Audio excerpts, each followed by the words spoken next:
Hello dear students, good morning. बच्चों, last class में हम लोग बात कर रहे थे इलेक्ट्रिक फील्ड इंटेंसिटी की। बच्चों, आज हम उसी पे थोड़ी चर्चा करेंगे आगे और इस टॉपिक को कंप्लीट करेंगे। इसके बाद हमारा नया टॉपिक स्टार्ट होगा। ठीक है, चलिए बेटा स्टार्ट करते हैं। बच्चों, लास्ट टाइम मैं आपको सिखा रहा था कि किसी चार्ज पार्टिकल को अगर इलेक्ट्रिक फील्ड में छोड़ दो तो उस पर फोर्स लगना स्टार्ट हो जाता है। पॉजिटिव चार्ज हो तो इलेक्ट्रिक फील्ड के अलोंग और नेगेटिव चार्ज हो तो इलेक्ट्रिक फील्ड के अपोजिट डायरेक्शन में फोर्स लगता है। फोर्स कितना लगता है सर? Q इंटू ई। समझ गए? अगर बेटा इलेक्ट्रिक फील्ड कांस्टेंट हुआ तो फोर्स भी कांस्टेंट होगा, और फोर्स कांस्टेंट हुआ तो एक्सेलरेशन भी कांस्टेंट होगा। और साला एक्सेलरेशन कांस्टेंट होते कमाल हो जाता है क्या? तो काइनेमेटिक्स वाले सारे फॉर्मूले आ जाते हैं। फिर हम लोग बहुत सारी चीजें वहां पे पूछी जा सकती है आपसे क्वेश्चंस के अंदर।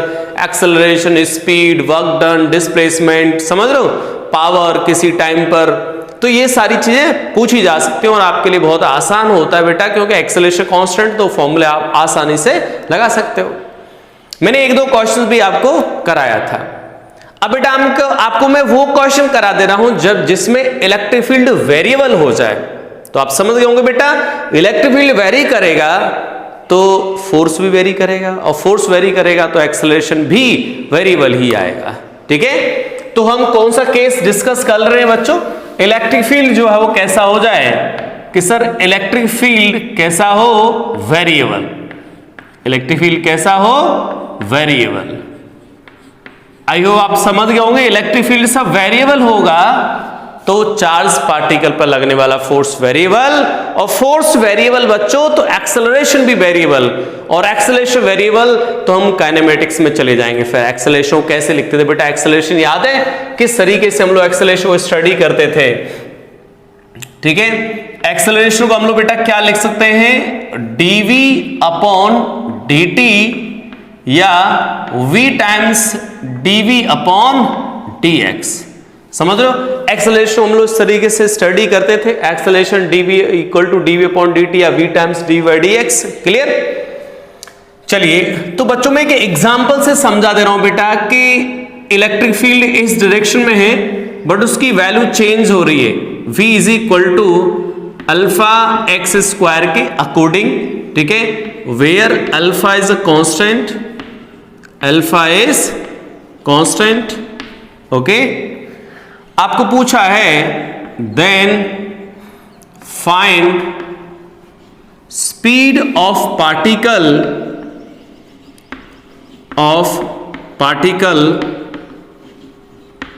As a function of x, as a function of x. सही है? ये आपको दी गई सिचुएशन के इलेक्ट्रिक फील्ड एक्स एक्सिस और ये वाई एक्सिस, और चार्ज Q, मास M, और इनिशियली ओरिजिन पर था रेस्ट पर। इनिशियली ओरिजिन पे था रेस्ट पर। आपको पूछा कि जैसे इसको रिलीज करेंगे बेटा तो speed of particle as a function of x, जो पार्टिकल की स्पीड है x के फंक्शन में क्या आएगी। कोई रॉकेट साइंस नहीं, डरो मत। ठीक है, कांस्टेंट में जैसे स्टडी करते थे वैसा ही यहां पर स्टडी करना है। ठीक है, तो बच्चों हम क्या बोलेंगे सर? किसी इंस्टेंट पर अगर चार्ज पार्टिकल यहां पर तो उस पर फोर्स ऐसे लग जाएगा इलेक्ट्रिक फील्ड के अलोंग, बिकॉज यहां पे इलेक्ट्रिक फील्ड कैसे दिया गया बेटा? इस साइड। तो जब इलेक्ट्रिक फील्ड इस साइड है और चार्ज पॉजिटिव है तो बच्चों यहां पर बेटा जो फोर्स है वो कितना लग जाएगा?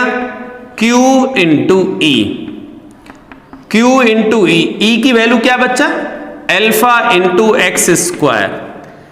F is equal to M A. बेटा ए की वैल्यू कितनी आ गई? Q alpha divided by M into x square. Clear है यहां तक? अब एक्सेलरेशन वेरिएबल है, देखो x के साथ चेंज हो रहा है। तो सर हमें एक्सेलरेशन को या तो ये यूज कर दें या ये यूज कर दें, तो ये हमारे लिए ये बिल्कुल बेनिफिशियल रिलेशन है, बिकॉज हमें टाइम के बारे में चर्चा नहीं करनी बच्चों, चर्चा करनी है कि स्पीड x पे कैसे डिपेंड कर रही है। तो हम लोग ये वाली चीज यूज कर सकते हैं यहां पर। तो बेटा कितना आ गया यहां से? v times dB upon dx is equal to Q alpha divided by M into x square, समझ रहे हो, v times D V upon D x, Q alpha divided by M into x square into D x. कर दो बेटा integrate. Sir zero time पे speed zero थी और किसी x डिस्टेंस पे स्पीड v, तो कितना हो जाए बेटा, v square by 2 is equal to Q alpha divided by M x cube divided by 3, समझ रहे हो। तो यहां से बेटा v की वैल्यू कितनी आ गई, v square is equal to 2 times of Q alpha divided by 3m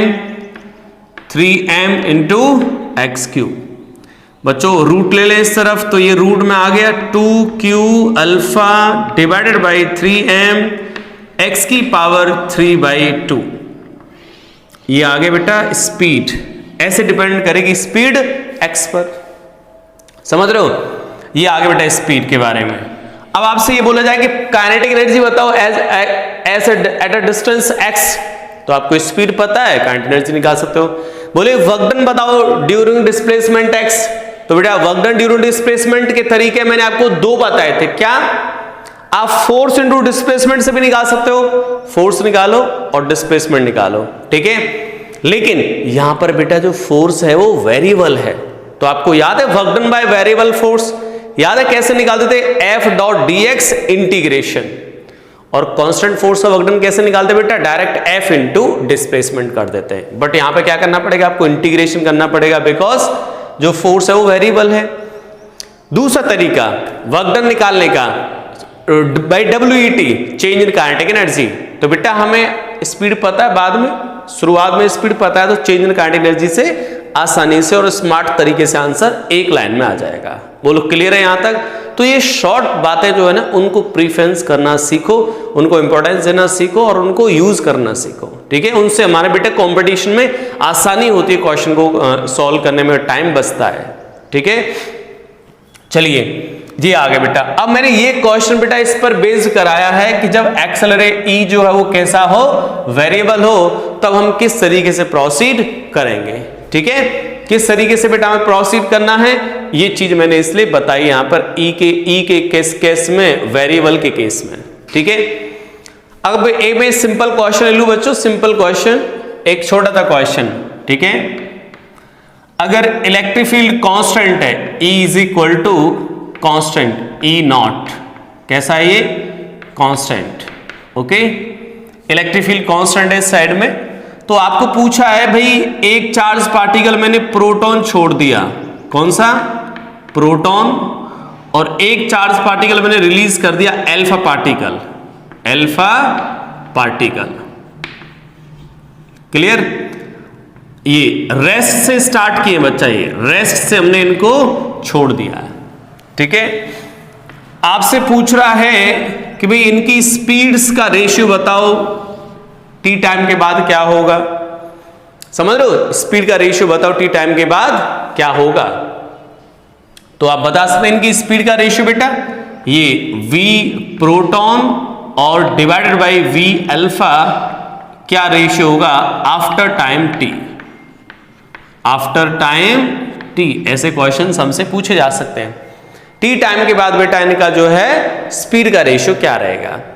अब बच्चों सोचो, यहां पर E कैसा दिया बेटा, कांस्टेंट, तो आपको इंटीग्रेशन की जरूरत तो है नहीं, इंटीग्रेशन आपको यहां करना पड़ा था, ठीक है। जहां पे E कैसा था, वेरिएबल, वो मैंने आपको प्रोसेस सिखा दिया, ठीक है बच्चों। अब कांस्टेंट वाला केस है, तो कांस्टेंट वाले केस में तो आप आसानी से निकाल सकते हो। सबसे पहले एक्सेलरेशन निकालोगे QE/m, उसके बाद सर एक्सेलरेशन कांस्टेंट आएगा तो फॉर्मूला लगा दो v = u + at, सही है।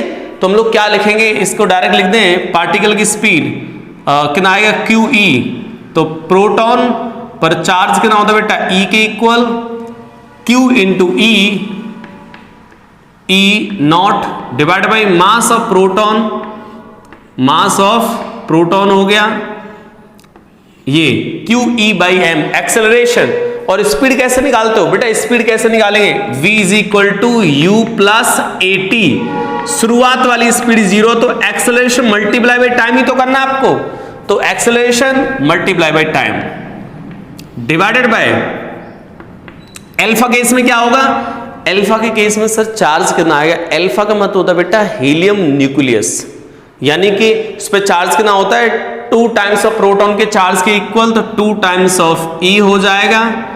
इलेक्ट्रिक फील्ड वही है, इसका मास होता है मास 4 times of mass of proton और मल्टीप्लाई बाय बेटा टाइम। इनको हटा दें, कैंसिल हो गए बेटा, और यहां से ई कैंसिल हो गए, मास ऑफ प्रोटॉन कैंसिल हो गया, क्या बचा ये 2 टाइम्स कैंसिल और 2 चला जाएगा ऊपर, तो क्या रेशियो आ जाए बेटा 2:1 आंसर आ जाएगा।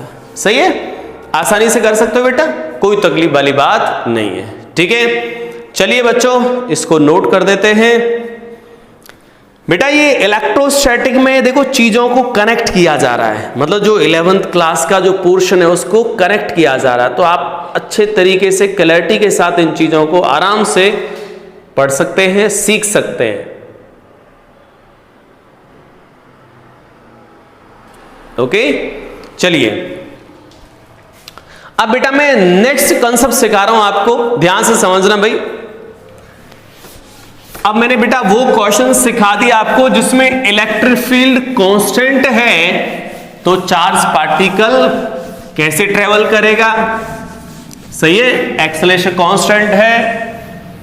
ओके, अच्छा अब इसका कुछ पाथ और बता देता हूं, पाथ और बता देता हूं बेटा कि पाथ कैसा आएगा। पाथ कैसा आएगा सर इलेक्ट्रिक फील्ड के अंदर चार्ज पार्टिकल का।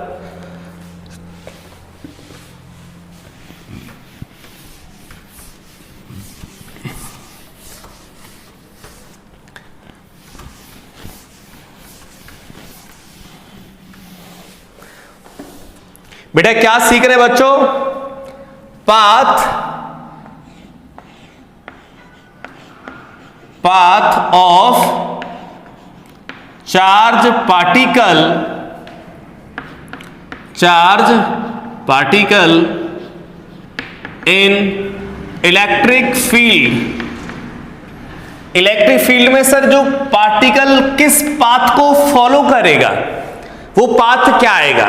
चलिए बता देते भाई, डिफरेंट इसमें सिचुएशन बना देते हैं, पाथ बता देते हैं। ठीक है, चलिए पहली सिचुएशन बच्चों, मान लेते हैं बेटा इलेक्ट्रिक फील्ड है इस तरफ, पाथ बताना चाहते हैं हम लोग। इलेक्ट्रिक फील्ड इस तरफ, चार्ज रख दिया पॉजिटिव, रेस्ट पर है। ओके, इलेक्ट्रिक फील्ड है इस तरफ, चार्ज बेटा नेगेटिव -q, इलेक्ट्रिक फील्ड इस तरफ।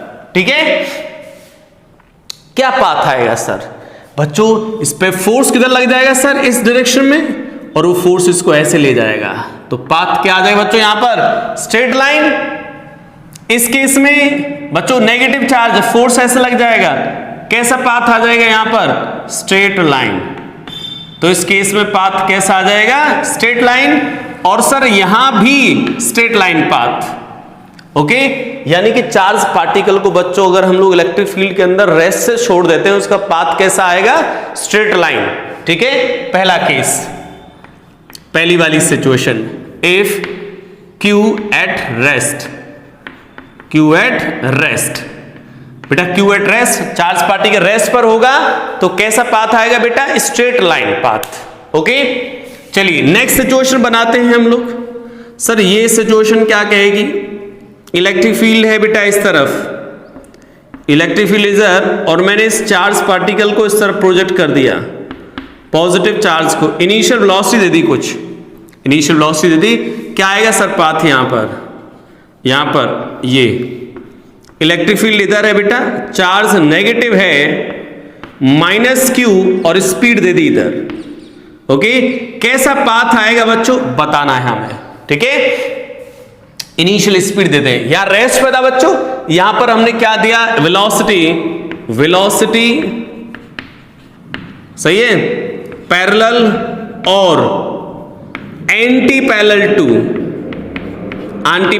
टू ई।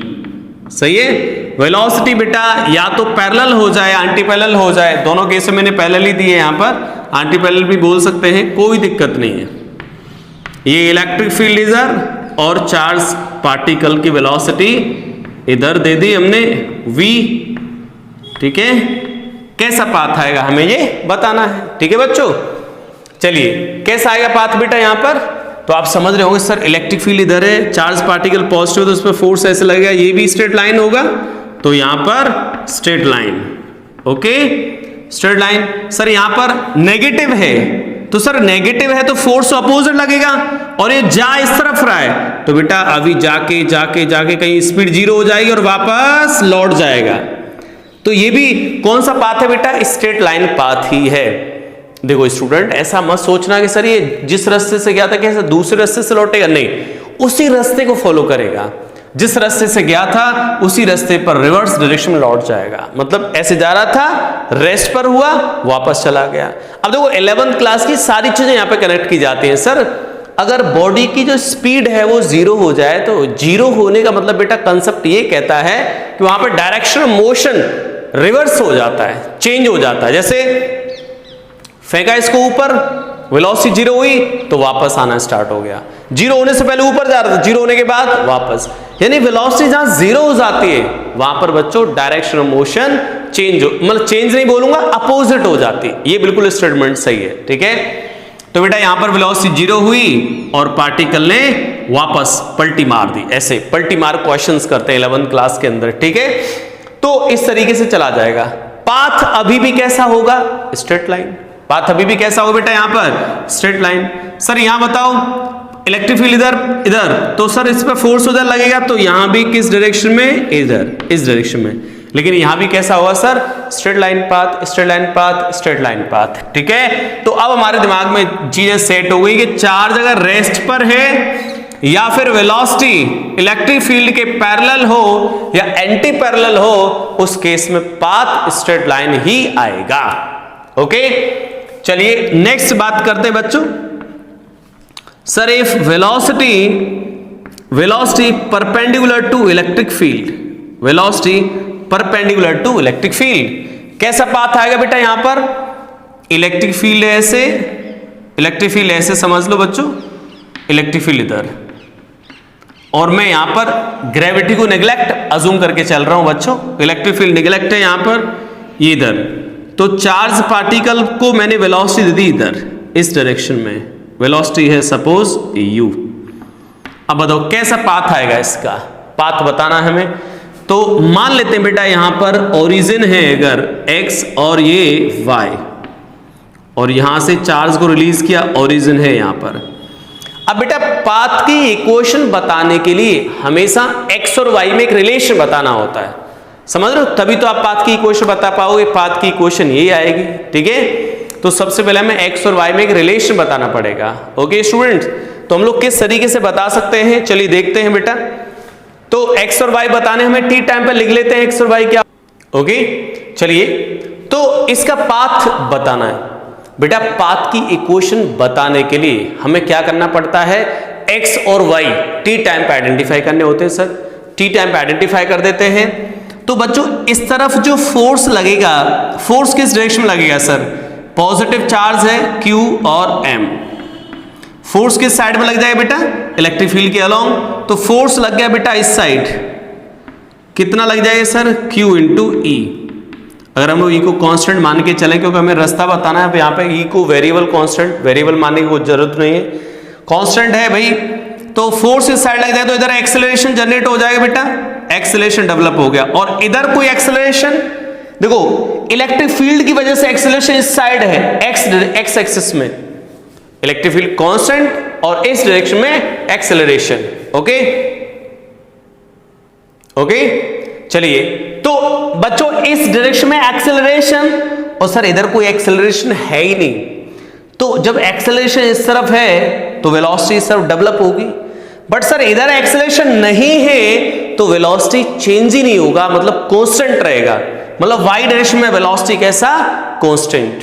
देखो बिल्कुल प्रोजेक्टाइल जैसी सिचुएशन है। प्रोजेक्टाइल में क्या होता था, x डायरेक्शन में एक्सेलरेशन नहीं होता था, तो x डायरेक्शन में वेलोसिटी कांस्टेंट रहता था।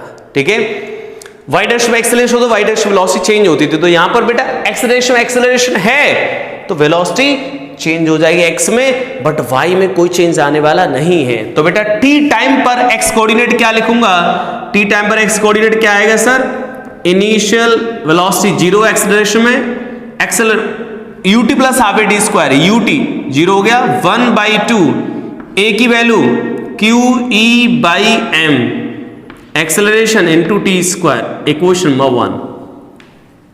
y डायरेक्शन में क्या आएगा sir, y is equal to initial velocity v की जगह क्या है बेटा, ये क्या ना है u इंटू टी, और एक्सेलरेशन है ही नहीं, रिलेशन नंबर 2।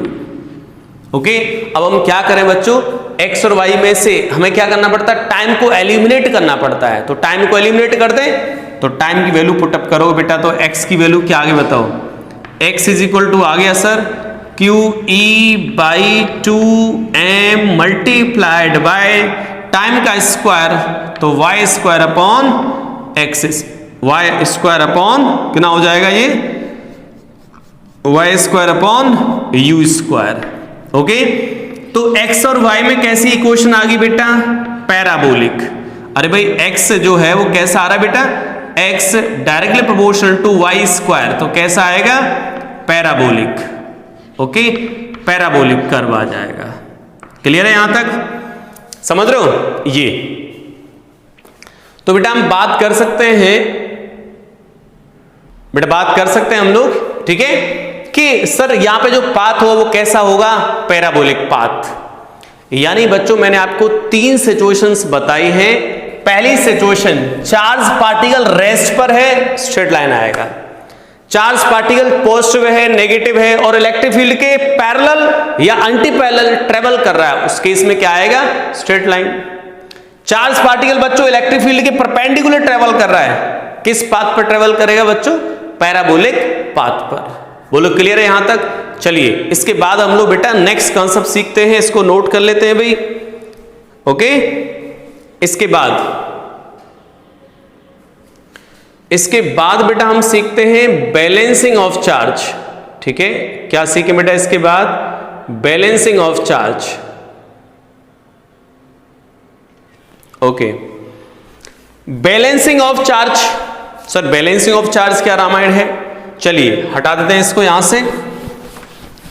तो बेटा इलेक्ट्रिक फील्ड के अंदर जो पाथ आएगा वो मैं आपके सामने एक्सप्लेन कर दिया है।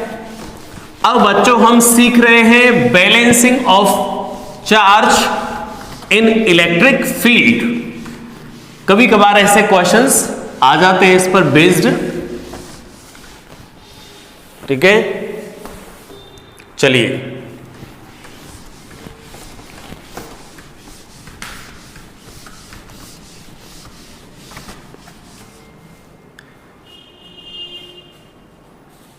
ओके, तो बेटा क्या बैलेंस, टॉपिक क्या हमारा,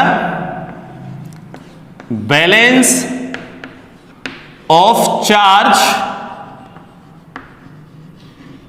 इन electric field. Electric field,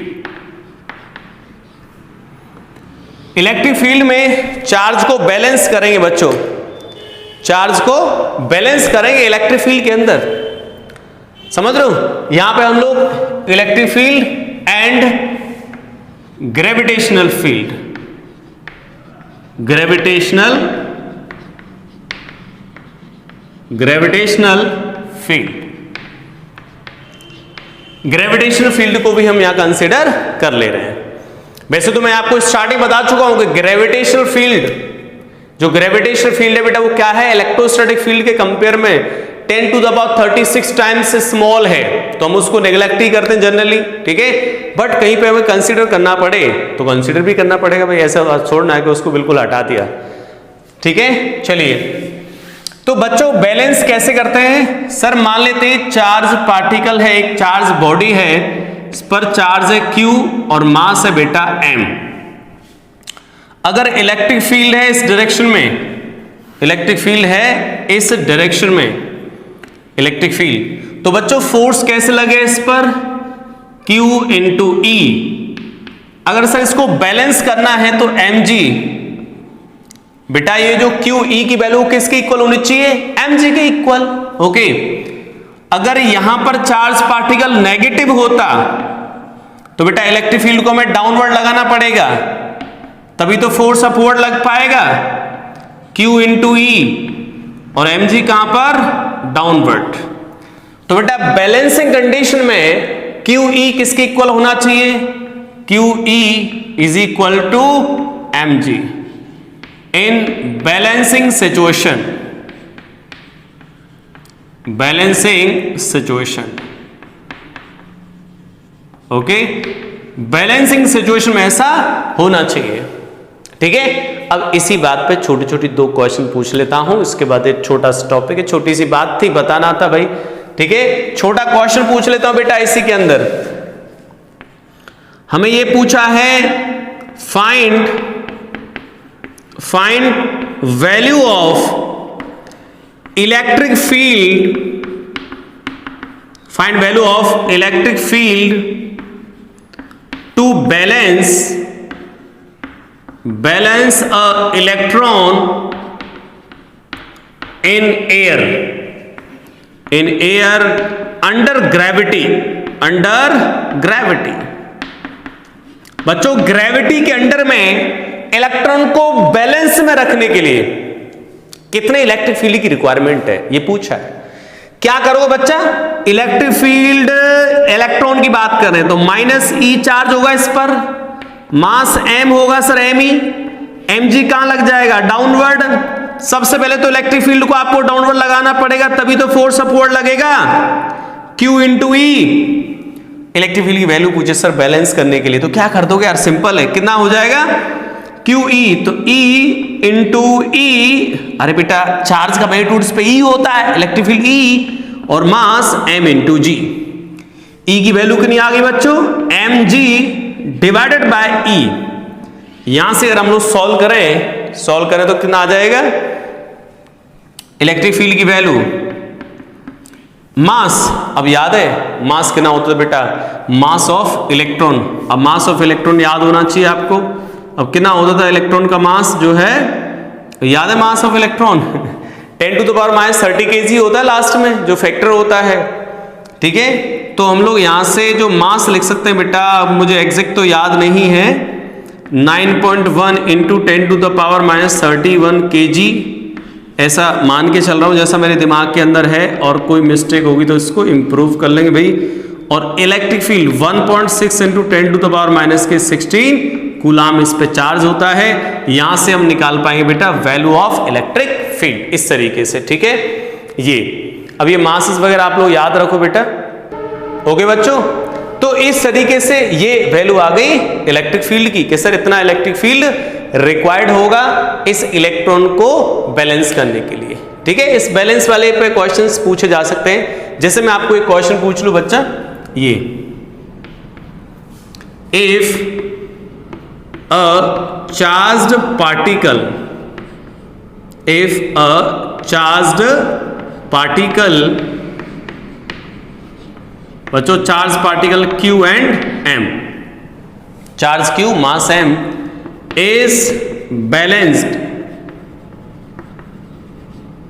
by electric field and gravitational field, gravitational field. सही है, इफ, अब आगे, if value of electric field becomes half of initial value and its direction reverse, then initial acceleration of particle क्या आएगा भाई, ये question हमसे पूछा है बेटा। क्या लिखा है, कोई चार्ज पार्टिकल बच्चों बैलेंस स्टेट में है, और इसमें से हमने क्या कर दिया, इलेक्ट्रिक फील्ड को रिवर्स कर दिया और हाफ कर दिया मैग्नीट्यूड में, तो बोला कि then initial acceleration of particle. बताओ बच्चों, यहां सॉल्व कर दे रहा हूं इस चीज को, यहां सॉल्व कर दे रहे हैं, बहुत सिंपल क्वेश्चन है बेटा। तो ग्रेविटेशनल फील्ड तो बेटा डाउन लगेगा mg, और वो बैलेंसिंग स्टेट में था तो QE की वैल्यू कितनी हो जाएगी, QE is equal to mg। यही सिचुएशन हो गई स्टार्टिंग में। बैलेंसिंग स्टेट में था बेटा। अब क्या किया है भाई, यहां तो बैलेंस हो, बैलेंस करने के लिए sir Q is equal to M G लगा दी मैंने। अब इलेक्ट्रिक फील्ड को रिवर्स किया, मतलब फिलहाल अगर ये चार्ज Q और M तो इलेक्ट्रिक फील्ड अपवर्ड लग रहा हो तो फोर्स ऐसे लग गया। अब बच्चों इलेक्ट्रिक फील्ड को रिवर्स कर दिया तो mg भी इधर, इलेक्ट्रिक फील्ड भी इधर, तो E की वैल्यू कितनी आ गई, QE/2। बेटा अब इलेक्ट्रिक फील्ड को क्या बोल रहा है कि आधा कर दें, हाफ कर दें, तो फोर्स कितना लगेगा अब QE/2। अब बेटा QE की वैल्यू क्या है पहले बता चुका मैं mg, तो बेटा टोटल फोर्स कितना हो गया इस डायरेक्शन में mg प्लस QE/2। तो बच्चा फोर्स कितना आ गया यहां पर mg प्लस QE/2, तो QE की वैल्यू mg/2, तो ये आ गया mg/2, तो कितना आ गया 3mg/2। 3mg/2 नहीं दिख रहा हो तो बोल के बता रहा हूं कितना हो गया ये 3mg/2। तो फोर्स जब 3mg/2 लग गया तो बेटा एक्सेलरेशन क्या आ जाएगा, force F is equal to ma, तो 3mg/2 is equal to ma, m से m कैंसिल, तो कितना आंसर आ गया 3g/2। तो इनिशियल एक्सेलरेशन कितना आ जाएगा बेटा 3g/2। इस तरीके से हमसे क्वेश्चंस पूछे जा सकते हैं इस बैलेंसिंग कंडीशन पर, ठीक है। चलिए अब बेटा इसको नोट कर लेते हैं और नेक्स्ट हम टॉपिक स्टार्ट कर रहे हैं, कौन सा, इलेक्ट्रिक फील्ड। इलेक्ट्रिक फील्ड जो है वेक्टर फॉर्म में, सही है, electric field intensity in vector form.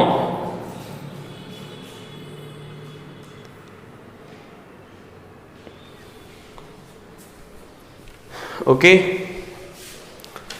तो ये बैलेंसिंग सिचुएशन में हम लोग सीख रहे थे कि बैलेंसिंग सिचुएशन में इलेक्ट्रिक फील्ड और मैग्नेट जो ग्रेविटेशनल फील्ड है उसके अंडर में चार्ज पार्टिकल कैसे रहता है।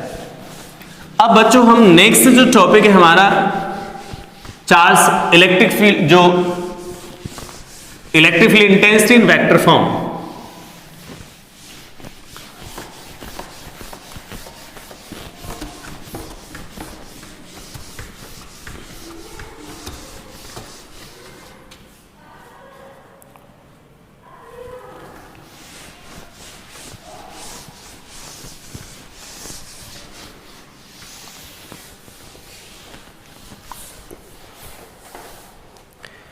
नेक्स्ट बच्चों टॉपिक, चलिए electric field intensity in vector form. तो यहां पर हम लोग क्या लिख लेंगे बेटा, नेक्स्ट जो टॉपिक है हमारा, छोटी सी बात है ये समझा दे रहे हैं, electric field intensity electric field intensity in vector form, in vector form के अंदर इलेक्ट्रिक फील्ड इंटेंसिटी क्या होगी बच्चों। चलिए देखिएगा ध्यान से बेटा, जैसे याद है हमने कुलाम्स लॉ में स्टडी किया था, क्या फोर्स हम कैसे लिखते बेटा, एक चार्ज की वजह से दूसरे चार्ज पे फोर्स कैसे लिखते थे, तो K times Q1 Q2 R cap divide by R square, where r cap is a vector from source to target charge। तो सेम कंसेप्ट यहां भी अप्लाई होगा, समझ रहे हो कि सर अगर चार्ज पार्टिकल है यहां Q, ये Q चार्ज पार्टिकल, इस पॉइंट पर हमसे इलेक्ट्रिक फील्ड पूछा इस पॉइंट P पर, तो बच्चों इसकी डिस्टेंस सपोज R, तो इलेक्ट्रिक फील्ड की वैल्यू हम लिखते हैं, electric field is equal to KQ divided by R square R cap, KQ divided by R square into R cap, where R cap is a unit vector from source to target, okay, source to target और destination point. Okay बच्चों, ये है electric field in vector form, electric field intensity in vector form, समझ रहे हो बेटा, जहां पर आर वेक्टर जिसकी वैल्यू क्या है आर कैप। बेटा आर कैप ही इंपॉर्टेंट है इसके अंदर, आर कैप कैसे लोगे, source to destination point, always दूसरा, we put the value of charge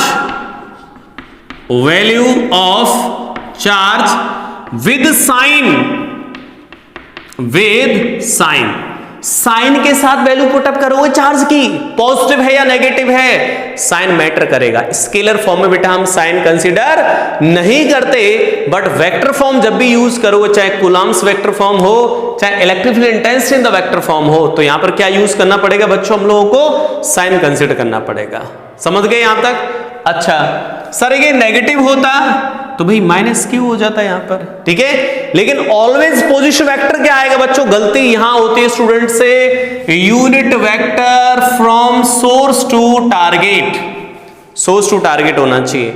इसको यूनिट वेक्टर से आप लोग वेक्टर में भी कन्वर्ट कर सकते हो बेटा, आर कैप को R vector divide by R, इसको आर से कन्वर्ट करके तो क्या लिख सकते हो, E vector is equal to क्या आ जाएगा, K Q upon R square, R vector upon R, तो कितना हो जाएगा, K Q upon R Q multiply by R vector.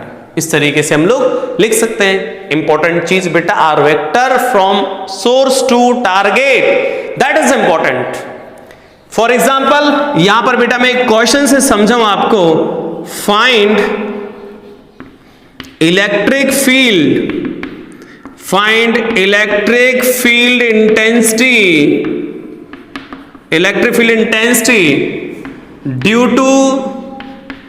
Due to charge 10 microcoulomb 3 to 1 at origin.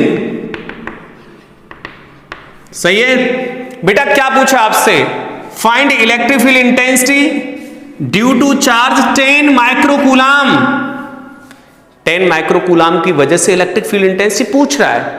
10 microcoulomb कहां रखा हुआ बेटा, इसकी लोकेशन क्या दी है, 3, 2, 1 एट ओरिजिन पर पूछ रहा है कि इलेक्ट्रिक फील्ड इंटेंसिटी क्या आएगी।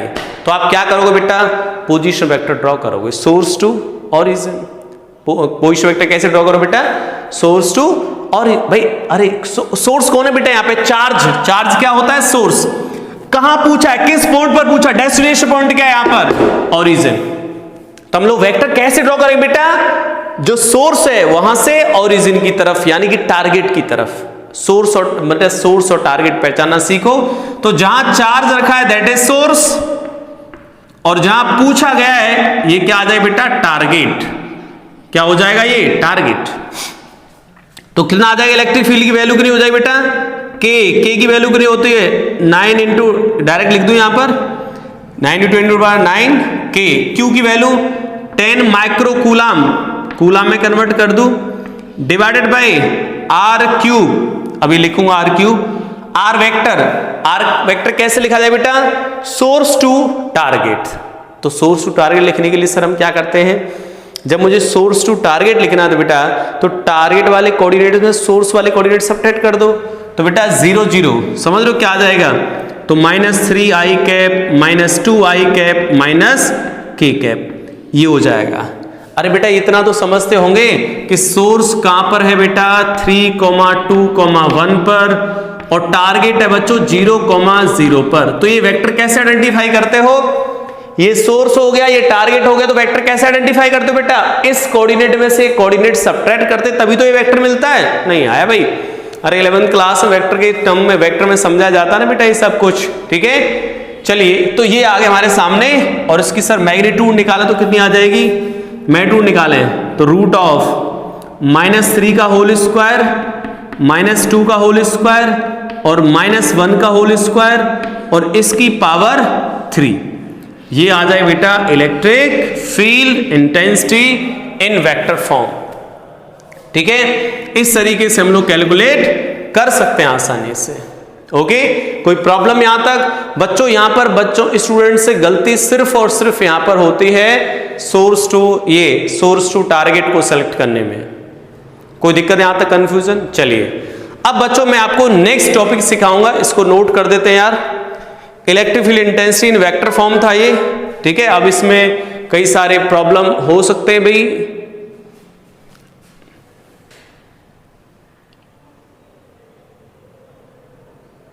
चलिए अब हम बात करें बच्चों नेक्स्ट सिचुएशन के बारे में, ठीक है। नेक्स्ट सिचुएशन देखते हैं। अब वो याद है जो स्टैंडर्ड रिजल्ट्स मैंने आपको कल लिखाए थे, स्टैंडर्ड रिजल्ट्स कौन कौन से? सर्कुलर आर्क की वजह से फोर्स कितना लगता है, स्ट्रेट वायर की वजह से कितना लगता है, तो सारी चीजें बेटा अब यहां पर आ जाएंगी।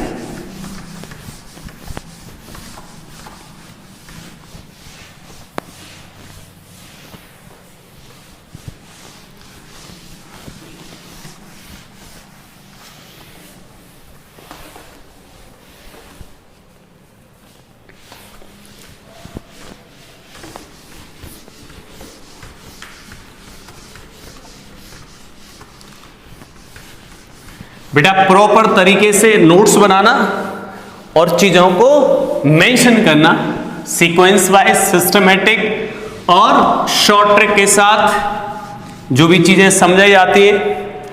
कंपटीशन बेटा शॉर्ट ट्रिक का बहुत बड़ा इंपॉर्टेंस है बच्चों। शॉर्ट ट्रिक से आपका टाइम बचता है, तो मैं कोशिश करता हूं हर टॉपिक में आपको कोई ना कोई शॉर्ट ट्रिक समझाऊं जिससे आपके क्वेश्चंस करने की जो स्पीड है वो इंप्रूव करे, आपका स्कोर इंप्रूव करे, ठीक है। चलिए अब मैं उस कंसेप्ट पर आने से चलो उस कंसेप्ट को बता ही देता हूं, ठीक है। क्या कंसेप्ट था? कंसेप्ट ये था बच्चों, चार्ज्ड जो स्ट्रेट वायर था, स्ट्रेट वायर, सर्कुलर वायर, उन दोनों केसेस में हम लोगों ने जो है इलेक्ट्रिक जो फोर्स कैलकुलेट करना सीखा था। अब हम लोग इलेक्ट्रिक फील्ड भी कैलकुलेट कर सकते हैं, बिकॉज इलेक्ट्रिक फील्ड क्या आएगा? Force per unit charge. तो स्ट्रेट वायर के केस में क्या था? यहां पर इस तरीके से ये इधर r0 डिस्टेंस पर एक चार्ज पार्टिकल रखा हुआ था यहां पर, ओके। ये पॉजिटिव चार्ज इस तरीके से, और बच्चा यहां पर linear charge density lambda, okay, linear charge density lambda, ठीक है। यहां पर रखा हुआ है चार्ज Q0। अब हमें चार्ज रखने की जरूरत तो है नहीं, अब हमें क्या निकालना इस जगह पे? Electric field. तो ये एंगल क्या थे बेटा हमारे? एक अल्फा और एक बीटा, क्लियर है? अल्फा और बीटा ये एंगल थे। याद है फोर्स किधर आता था बच्चों? जिधर फोर्स आएगा उधर ही इलेक्ट्रिक फील्ड आएगा, समझ रहे हो? तो यहां पर एक तो इलेक्ट्रिक फील्ड का ये परपेंडिकुलर कंपोनेंट हो गया, एक कंपोनेंट हो गया बेटा इलेक्ट्रिक फील्ड का parallel component of electric field perpendicular to this wire और पैरेलल टू दिस वायर। तो E की वैल्यू, E परपेंडिकुलर क्या आ जाए बच्चों? Force perpendicular divided by Q0, जो भी चार्ज रखते हैं यहां पे टेस्ट चार्ज। चलिए कितना फोर्स लगता था? K times lambda Q0 divided by R0 into sine alpha plus sine alpha plus sign beta, ये फोर्स लगता था। डिवाइडेड बाई क्या कर दोगे बेटा? Q0 divided by Q0। हटा दिया इसको यहां से, तो बेटा इलेक्ट्रिक फील्ड की वैल्यू कितनी आ गई? K lambda upon R0 sine alpha plus sign beta, okay, E perpendicular. अब बच्चों इसी टाइप से हमने जो पैरेलल लिखा था, पहला कंपोनेंट भी लिख सकते हो, तो E पैरेलल यहां लिख दे रहा हूं। E पैरेलल कंपोनेंट कितना आएगा? K lambda upon R0 into cos alpha minus cos beta.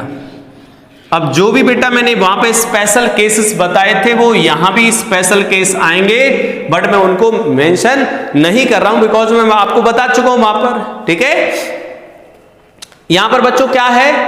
अरे बेटा फोर्स डिवाइड बाई Q0, यानी जो हमारा फोर्स आ रहा था उसमें से Q0 ही तो हटना है, तो रिजल्ट आ गए हमारे पास।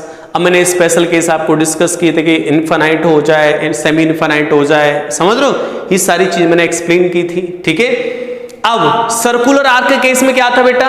सर्कुलर आर्क के केस में सर्कुलर चार्ज्ड आर्क, ओके। इस केस में क्या था बेटा?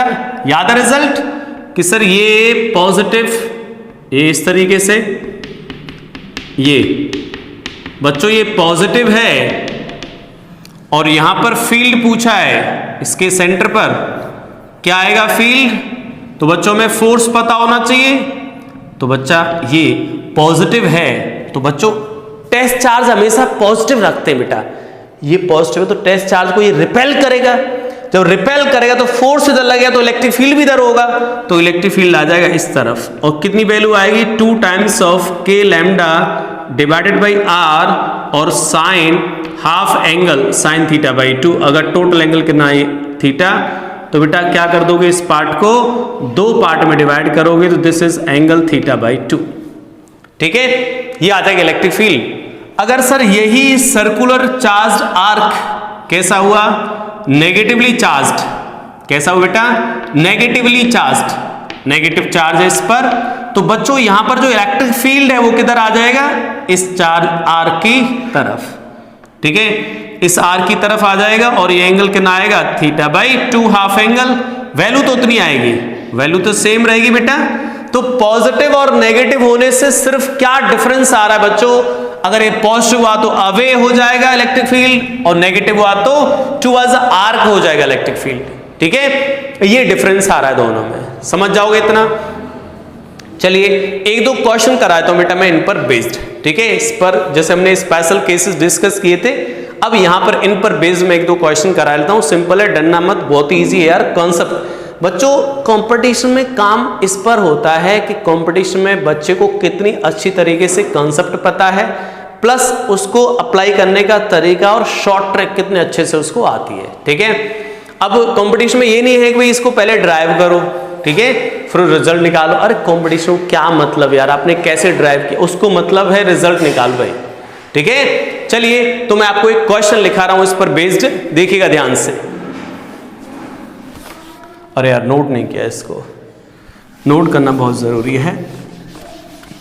तो मैंने क्या लिखा था बच्चों, यहां लिखा था E parallel is equal to k lambda divided by r cos alpha minus cos beta, this is parallel component of electric field, ठीक है, नोट कर देते हैं।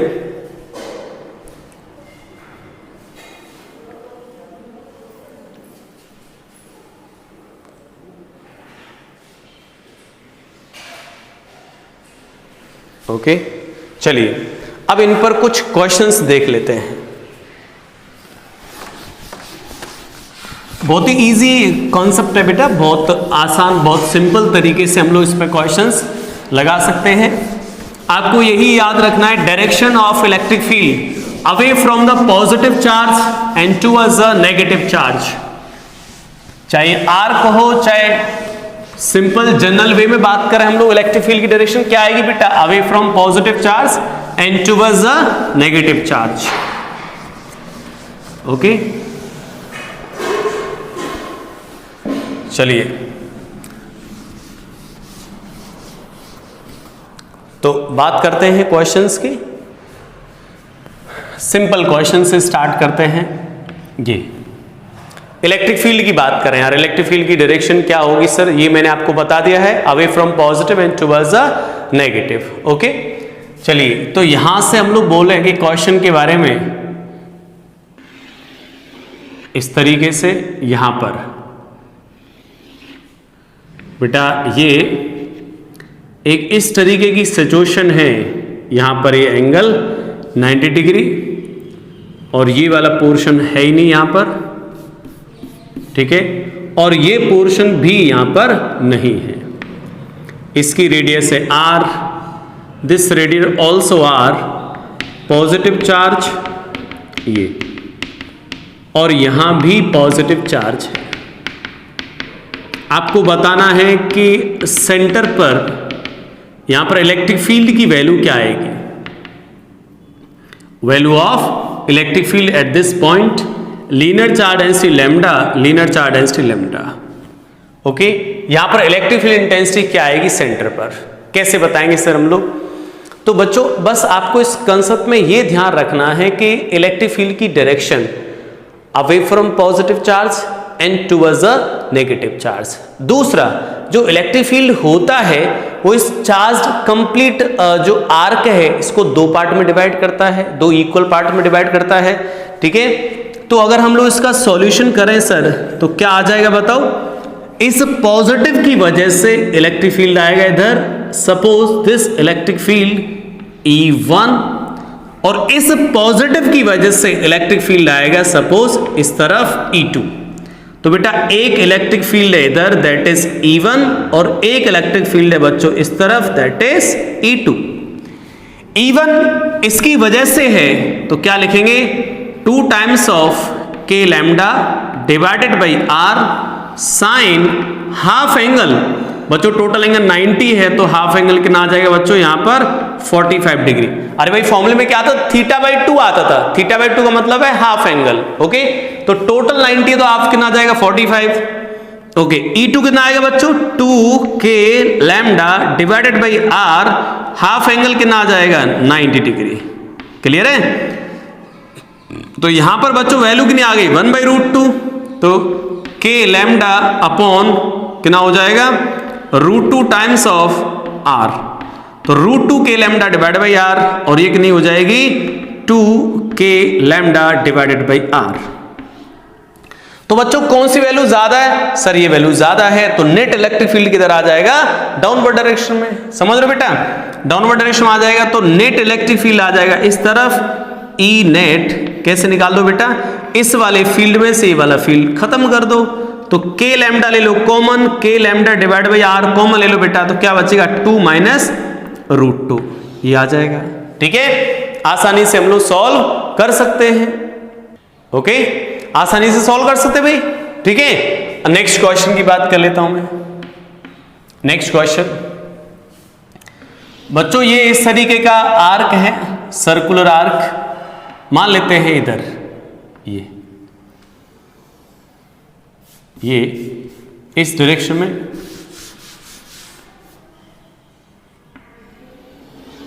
ये y डायरेक्शन और ये है x direction.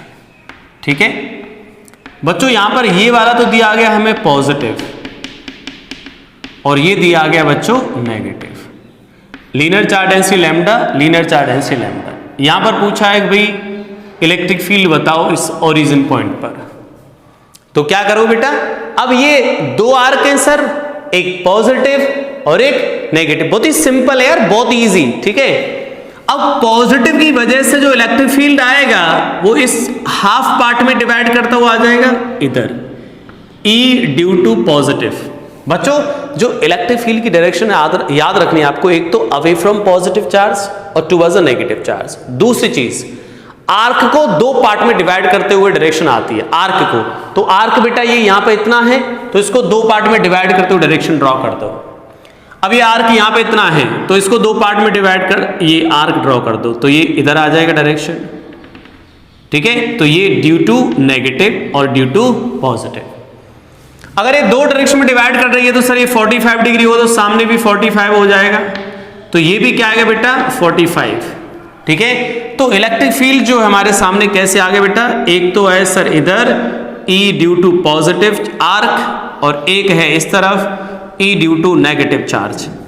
Angle 45, this also 45। Sir ये दोनों वैल्यू सेम आएंगे। वैल्यू सेम क्यों आएंगी बच्चा?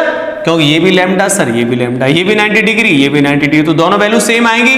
तो इनके कंपोनेंट बेटा इधर क्या आएगा E cos 45, और इसको वैल्यू को हमने E अज्यूम कर लिया और इस वैल्यू को भी हमने E अज्यूम कर लिया, तो इधर कितना आएगा बेटा E sin 45, ऐसे यहां पर E sin 45 और E cos 45 को डबल कर दें यार, तो ये तो मर मिटे आपस में, एक दूसरे के अपोजिट थे, तो नेट इलेक्ट्रिक फील्ड आ गया इस तरफ, तो कितना आ जाएगा बेटा net electric field 2 times of E, और E मतलब एक सिंगल की वजह से क्या लिखेंगे 2k lambda divided by r into sine half angle 45। समझ गए बेटा? और इंटू E की वैल्यू पुटअप कर दी इंटू cos 45 बेटा 1/√2, ये वैल्यू मैंने पुटअप कर दी। नेट इलेक्ट्रिक फील्ड आ गया टुवर्ड्स द राइट डायरेक्शन। बोलो कर सकते हो यहां तक? सिंपल चीज है यार, इसमें है ही क्या। देखिए नेक्स्ट क्वेश्चन। बच्चों मैं बात करूं इस तरीके से कि सर एक यहां पर आर्क है जो एंगल बना रहा है 90 डिग्री और एक इस तरफ भी आर्क है, जो एंगल बना रहा है आमने सामने है एंगल, ऐसा नहीं कि इक्वल है, ये एंगल 60 डिग्री है। सर दिख रहा है आपको ऐसे? अरे दिख सकता है, वो कोई बात है, अलग है, कोई दिक्कत नहीं। यहां पे पॉजिटिव चार्ज, ये λ1, और बच्चों यहां भी positive charge density, this is λ2। Okay, radius same है, समझ रहे बेटा? ये 90 डिग्री एंगल है और ये 60 डिग्री एंगल है। अगर हमसे बोला electric field at point O is equal to 0, then ratio of λ1 and λ2, ये रेशियो पूछा क्या आएगा? सही है, रेशियो पूछा क्या आएगा कि λ1 λ2 का रेशियो क्या आ जाएगा भाई? सॉल्व कर दें यार। बच्चों इलेक्ट्रिक फील्ड 0 है, इसका मतलब क्या हुआ कि सर दोनों की वजह से electric field equal and opposite आ रहा होगा। तो इसकी वजह से इलेक्ट्रिक फील्ड इधर, इसकी वजह से इलेक्ट्रिक फील्ड इस तरफ, दोनों कैसे होंगे बेटा? अगर ये E1 और ये E2, E1 is equal to E2 because net electric field क्या है? At centre 0। बच्चों E1 मतलब इसकी वजह से इलेक्ट्रिक फील्ड E1, इसकी वजह से इलेक्ट्रिक फील्ड E2। E1 की वैल्यू क्या आएगी? 2k λ2 divided by R into half angle 30 degree. बेटा ये हो जाएगा, यहां कितना आएगा? 2k λ1 डिवाइडेड बाई R और half angle 45। Okay, 2k λ by R हटा दो, 2k λ बाई R हटा दो बेटा, λ2 डिवाइड बाई 2 आ जाएगा और λ1 बाई √2 आ जाएगा। रेशियो पूछा λ1 λ2 का, तो क्या आ जाएगा बेटा? इसको उधर ले जाओ, इसको उधर ले आएंगे तो क्या आएगा? λ1 रेशियो λ2 कितना हो जाएगा बच्चों? इसको उधर ले गए, इसको उधर ले गए तो कितना बन जाएगा? 1 रेशियो √2। ठीक है, सॉल्व कर लेना, आ गया आंसर 1 रेशियो √2। क्लियर है? चलिए बच्चों, हमारा सेशन कंप्लीट, थोड़ा लेंथी हो जाएगा अदरवाइज, नहीं तो हम अभी पढ़ेंगे रिंग की वजह से इलेक्ट्रिक फील्ड और ग्राफ। ठीक है, पॉइंट चार्ज की वजह से जो ग्राफ्स आते हैं इलेक्ट्रिक फील्ड का जो वेरिएशन आता है वो स्टडी करते हैं। ठीक है, पर टाइम ही इतना हो गया। चलिए बच्चों, इसके बाद हम लोग नेक्स्ट क्लास में स्टडी करेंगे, इसको नोट कर देते हैं भाई। तो बच्चों मेरा एक ही सजेशन है आप लोगों के लिए, अगर आपको कंपटीशन में अच्छे मार्क्स फिजिक्स को सीखना है, समझना है, तो आप बेटा एक एक क्लास को प्रीफर कर लो। आपको कहीं भी किसी भी टाइप की फिजिक्स को लेके कहीं भी कोई दिक्कत नहीं आएगी। मैं सारी चीजें बेटा सिस्टमेटिक तरीके से सब कुछ एक्सप्लेन करता हूं, बस आप ऑनेस्टी के साथ प्रॉपर तरीके से आप नोट्स बना लें और जो भी आपको सिखाया जा रहा है उस पर वर्क करने की कोशिश करें और क्वेश्चन प्रैक्टिस पर विशेष ध्यान देना। ठीक है, क्वेश्चन प्रैक्टिस जितनी हो मैक्सिमम क्वेश्चन प्रैक्टिस करना। ओके, चलिए स्टूडेंट्स, करते हैं next time. Okay, thank you for watching.